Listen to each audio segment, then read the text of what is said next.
on va avoir un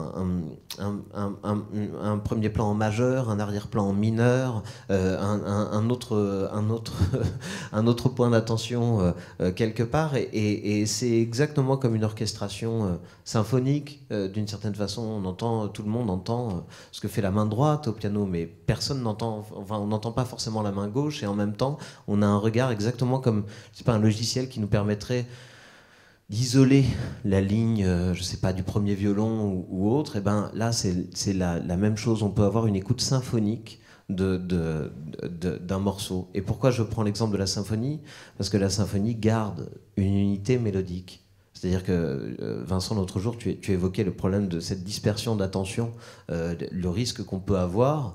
D'une certaine façon, dans une symphonie, il y a une unité musicale, une capacité, une conduite de l'attention rythmique et musicale, même si à un moment on prête attention aux percussionnistes, on est emmené dans un flux, et nous on doit faire quelque chose qui s'égale à ça, j'ai l'impression, en termes de travail. C'est-à-dire, moi je sais que j'ai un premier violon dans ma scène, à ce moment-là c'est Céline, mais je sais qu'à l'arrière-plan, j'ai les clarinettes qui sont en train de travailler, et je pense, j'essaie de penser tout le temps ces choses-là, en se disant il ne faut pas que les clarinettes empêchent le premier violon, mais il ne faut pas qu'on ne puisse pas entendre ce qu'elles disent, quoi, d'une certaine façon.